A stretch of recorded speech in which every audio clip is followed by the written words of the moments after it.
frères et sœurs, ou bonsoir, selon l'heure où vous regardez la vidéo.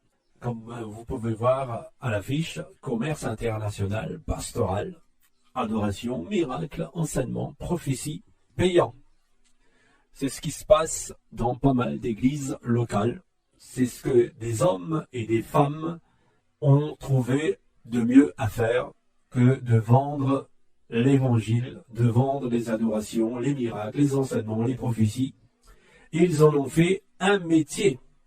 Et oui, c'est devenu un métier aujourd'hui d'annoncer l'évangile, de proclamer le nom qui est au-dessus de tout autre nom. C'est devenu un métier pour certains hommes et femmes des nations.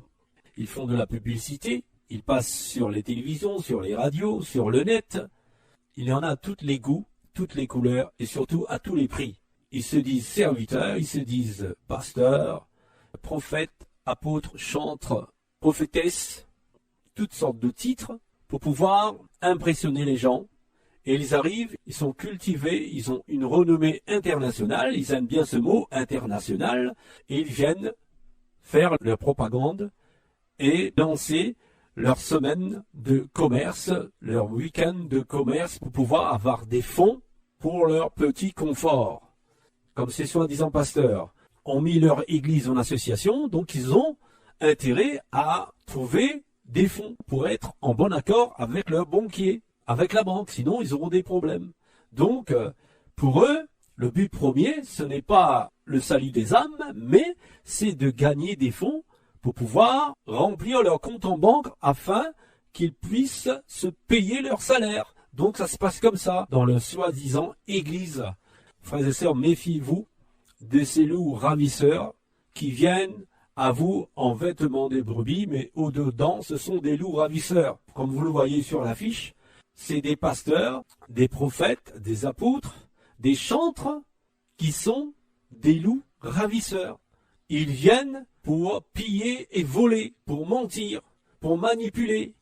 Donc un bon conseil, lisez la parole, priez et ayez de l'intimité dans la présence du Seigneur. Et ce qui nous relie au Seigneur, c'est le Saint-Esprit. C'est lui qui nous enseigne toutes choses.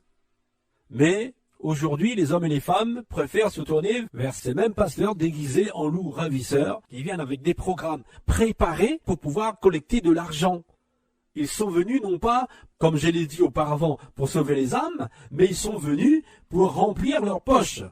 Et ils viennent, ils se mettent en partenariat avec d'autres pasteurs, avec d'autres églises qui ont la même vision, c'est-à-dire la vision de la terre, de la chair, de l'argent, et ils viennent pour pouvoir se faire une renommée, avoir plus d'adhérents, pour avoir plus de dons. Tout simplement, c'est pas plus compliqué. Donc, je vous invite, frères et sœurs, à vous méfier de ces soi-disant pasteurs, soi-disant églises, qu'ils ne sont pas de Christ. Tout simplement, ils ne sont pas de Christ. Arrêtez de vous faire dépouiller.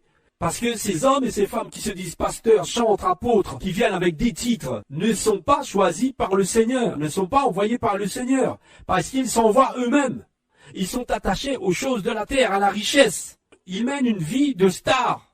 Ils n'annoncent pas la sanctification. Ils n'annoncent pas la repentance. Ils n'annoncent pas la sainteté de Dieu.